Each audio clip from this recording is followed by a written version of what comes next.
Hello student, welcome back to inter science.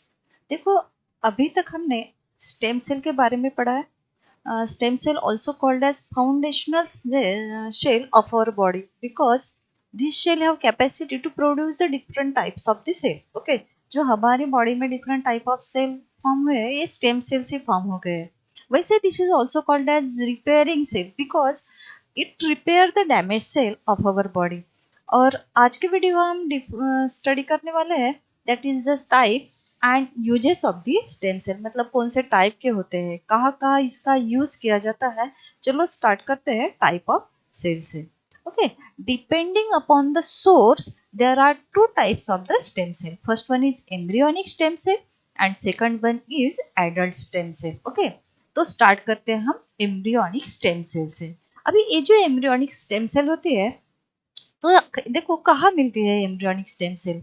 तो division of the zygote start, मतलब देखो zygote कैसे form होता है। After fertilisation of the male gamete, after the fusion of male gamete with the female gamete, this form the zygote. Okay, अब ये zygote जब form हो गया तो इसका क्या होगा, it converted into embryo, that means mitotic type of the cell division takes place and after that embryo is form. Okay, अभी cell of the embryo undergo mitotic division. अभी यहाँ mitotic type of cell division होती है and then type of different type of cells are form, that is nerve cell form होती है, gastric cell form होती है, respiratory cell form होती है, कार्डियक सेल फॉर्म होती है। In this way this different type of cells are form from this embryo within 14 days of the conception, that is pregnancy के 14 days बाद। okay, cell of the different organ like bone cell है, hepatic cell है, that is liver cell, hepat means liver. Okay, ऐसे different different cell form होते हैं। वैसे ही neuron भी फॉर्म होता है ड्यू टू डिफरेंशिएशन। मतलब स्टेम सेल से ये डिफरेंट डिफरेंट सेल क्या होती है, अभी फॉर्म होना स्टार्ट हो जाती है। And this embryonic cell before differentiation, मतलब ये जो सेल है ना, डिफरेंट डिफरेंट सेल फॉर्म होने की पहली stage before differentiation, this one is called as embryonic stem cell. क्योंकि इसके ही पास से अभी क्या होगी, डिफरेंट डिफरेंट टाइप की सेल फॉर्म होगी। अभी इसीलिए जिस embryonic stem embryonic this embryo, this is called as stem cell. Okay, हमारे बॉडी में देखो there are 220 different type of cell in human body। जैसे फॉर एग्जांपल न्यूरॉन है, स्पर्म है, एग है, कार्डियक सेल है, स्मूथ सेल है, spindle smooth cell है, देन हिपैटिक सेल है, उसके बाद इपिथेलियल सेल है, न्यूरॉन है। These are all cell from this stem cell. ये सभी सेल, मतलब यहाँ मैंने कुछ एग्जांपल दिए, जितने भी सेल है, नेफ्रॉन है, ये सभी सेल स्टेम सेल से क्या होते हैं, फॉर्म होते हैं in living multi cellular organism में। ओके, अभी एक कंसेप्ट है दैट इज द प्लूरोपोंटेसी। अब प्लूरोपोंटेसी मतलब क्या, this one is the property of the stem cell.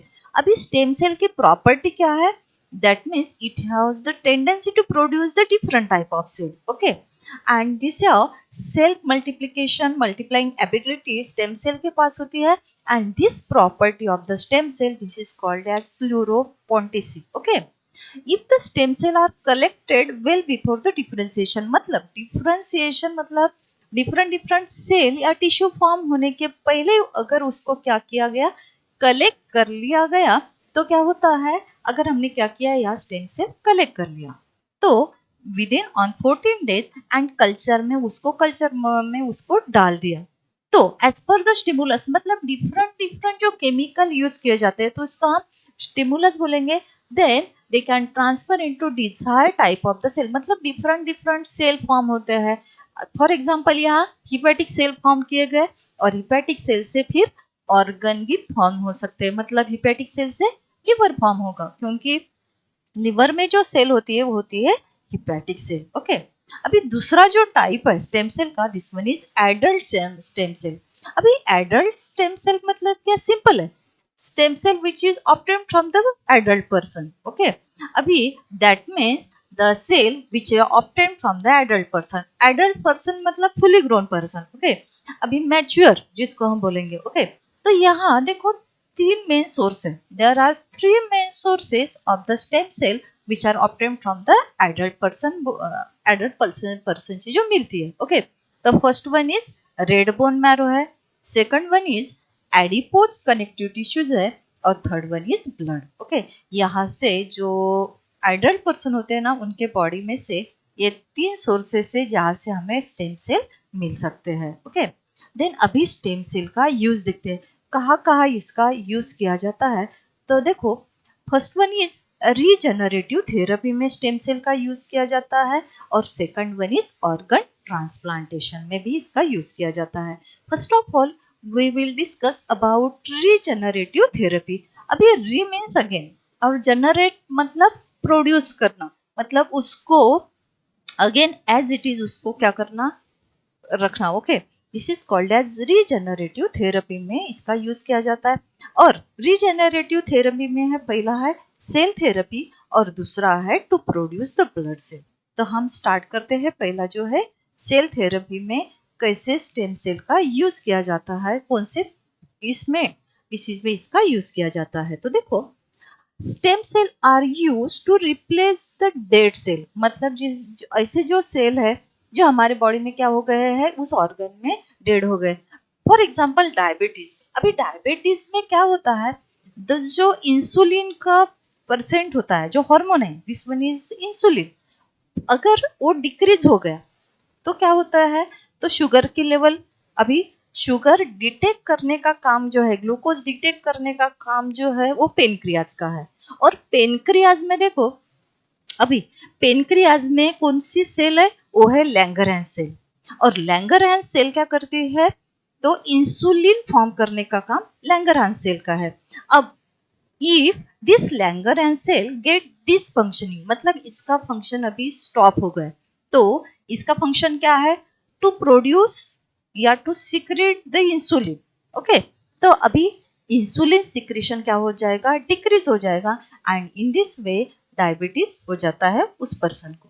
तो अभी हमें कौन सी सेल बनानी पड़ेगी, तो लैंगरहैंस सेल बनानी पड़ेगी. तो क्या किया जाता है, ड्यूरिंग दिस स्टेम सेल ली जाती है, उसके बाद उसको लैंगरहैंस, उससे लैंगरहैंस सेल बनाई जाती है, and then it get degenerate, और उसको रीजेनरेट किया जाता है, एंड देन और नॉर्मली इंसुलिन प्रोडक्शन नॉर्मल हो जाता है. ओके, तो दूसरा है मायोकार्डियल इंफ्रैक्शन में भी इसका स्टेम सेल का यूज किया जाता है. तो कैसे, फॉर एग्जांपल देखो, हार्ट में इसमें क्या हो जाता है, तो जो ब्लड पंपिंग या सप्लाई जो है, वो क्या हो जाता है, डिक्रीज हो जाता है.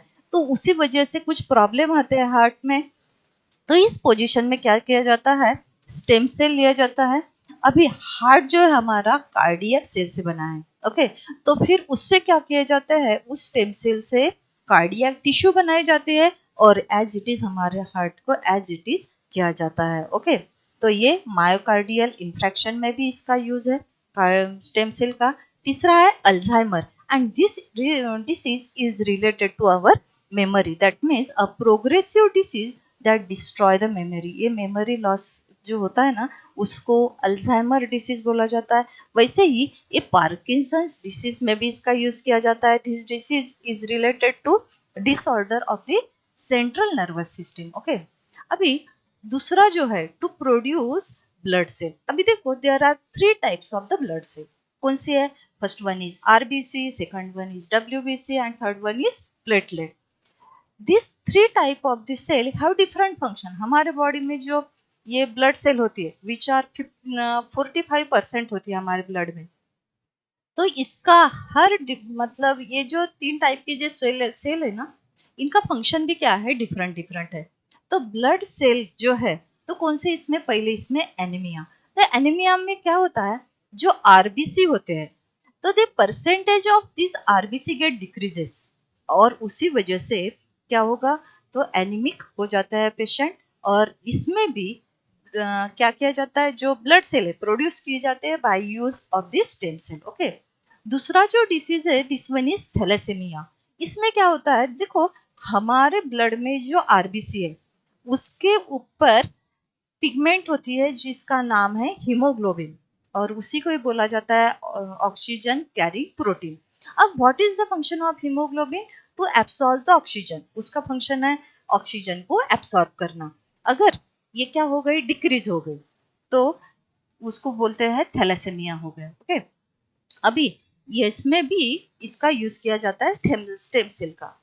थर्ड वन इज उसके बाद है leukaemia, this one is blood cancer. Okay, अभी दूसरे इसमें भी इसका यूज किया जाता है, दैट इज ऑर्गन ट्रांसप्लांटेशन में भी स्टेम सेल का यूज किया जाता है।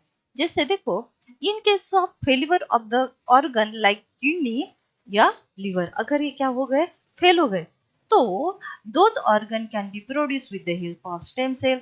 वो जो ऑर्गन है, किडनी है या लीवर है, इसको स्टेम सेल से क्या किया जाता है, प्रोड्यूस किया जाता है। उस ऑर्गन को जो पेशेंट है उसके बॉडी में क्या किया जाता है, ट्रांसप्लांट किया जाता है। For example, if a person get necessary organ, मतलब देखो हमारे each person human being to kidneys, that is pair of kidney, और एक किडनी के ऊपर हम क्या कर सकते हैं, हमारा बॉडी फंक्शनिंग प्रॉपर हो सकता है। और किडनी का फंक्शन क्या है, to filter the blood and to produce urine. Okay, तो अगर पेशेंट है जिसकी किडनी क्या है, फेल है, तो हम क्या कर सकते हैं, किडनी ट्रांसफर की जा सकती है, और जो डोनर है this save the life of this patient. Okay, in this way skin from the certain part of the body can also be donated, मतलब हमारी बॉडी के ऊपर भी की भी स्किन डोनेट हम कर सकते हैं। लेकिन कहाँ की ली जाती है, बैक ऑफ द थाइज है, लेग्स है, यहाँ की स्किन हम हमारी बॉडी से डोनेट कर सकते हैं। लेकिन जो डोनर होता है ना, उसका एज क्या है, उसको कुछ डिसऑर्डर है क्या, देन कुछ डिसीजेस है क्या,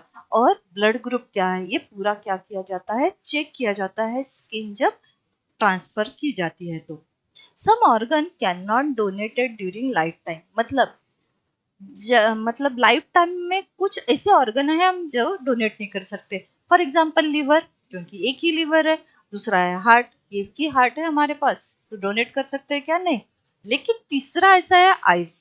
अभी तुम लोग बोलेगे कि टीचर आइज तो दो है, तो हम डोनेट कर सकते नहीं, एक आइज से नहीं चलेगा ना, एक आइज अगर खराब हो गया तो फिर तो हम अंधे हो जाएंगे। इसलिए लाइफ टाइम में हम लिवर, हार्ट और आईज ये डोनेट नहीं कर सकते। तो 1 मार्क के लिए ये ख्याल में रखना कि लाइफ टाइम में हम ऐसे कौन से ऑर्गन है हमारे बॉडी में जो हम डोनेट नहीं कर सकते। There are 3 organs. Okay, then organ and body donation जो है, देखो after death according to our tradition religion, तो क्या किया जाता है, हमारी बॉडी डिस्ट्रॉय की जाती है, तो हमारे ऑर्गन भी क्या हो जाते हैं, डिस्ट्रॉय हो जाते हैं। लेकिन if we donate this organ, जैसे आईज है, देन लीवर है, उसके बाद पेनक्रियाज है, हमारी किडनी है, हार्ट है, अगर हमने ये डोनेट किया तो किसी जो नीडफुल पर्सन है उसकी लाइफ भी क्या सोच सकती है, बच सकती है। ओके, तो such organ can save the life of needful person, मतलब जिसको जरूरत है, अगर जरूरत मतलब या तो इसको एजिंग से हो गए उसके ऑर्गन डिसफंक्शनिंग हो गए, या एक्सीडेंट से उस ऑर्गन उसके क्या हो गए, चले गए, तो हम आफ्टर डेथ भी उसकी लाइफ क्या कर सकते हैं, कंफर्टेबल बना सकते हैं। okay, life of many people can be rendered comfortable by donation of the organ. तो हम देखो कौन कौन से ऑर्गन डोनेट कर सकते हैं, जैसे किडनी है, उसके बाद स्किन हम हमारी डोनेट कर सकते हैं, हार्ट के बॉल है, फुल्ली हार्ट भी हम डोनेट कर सकते हैं, किडनी भी डोनेट कर सकते हैं, लीवर भी डोनेट कर सकते हैं। तो ये हम दूसरे की लाइफ भी क्या कर सकते हैं, हमारे जाने के बाद बचा भी सकते हैं। Okay, body can be made available for research in medical student, मतलब क्या, देखो मेडिकल के जो स्टूडेंट होते हैं उनको रिसर्च के लिए डेड बॉडी चाहिए होती है, तो हम हमारी बॉडी, पूरी बॉडी भी क्या कर सकते हैं, डोनेट कर सकते हैं मेडिकल के स्टूडेंट के लिए। ऑलवेज रिमेंबर में क्या है, organ donation and transplantation is the under the control of transplantation human organ act 1994, मतलब इसके लिए भी क्या है, एक्ट है। और ये जो ऑर्गन ट्रांसप्लांटेशन किया जाता है तो बहुत ट्रांसपेरेंसी होती है, उसमें कुछ चीटिंग वगैरह नहीं होती। तो हमने भी सोचना चाहिए। अभी ये जो है ना, ये ब्रॉड व्यू हमें ख्याल में रखना है कि हम जाने के बाद हम हमारे ऑर्गन किसी नीडफुल पर्सन को दे सकते हैं और दूसरों का लाइफ भी क्या कर सकते हैं, हम कंफर्टेबल बना सकते हैं। ओके, तो चलो नेक्स्ट वीडियो में हम मिलेंगे बायोटेक्नोलॉजी के साथ। तो व्हाट इज बायोटेक्नोलॉजी, इसका यूज क्या है? तो बायोटेक्नोलॉजी के बारे में तुम लोगों ने 9th स्टैंडर्ड में पढ़ा है। तो हम इस साल भी बायोटेक्नोलॉजी क्या है, इसका यूज कहाँ किया जाता है, तो हम नेक्स्ट वीडियो में इसकी स्टडी करेंगे।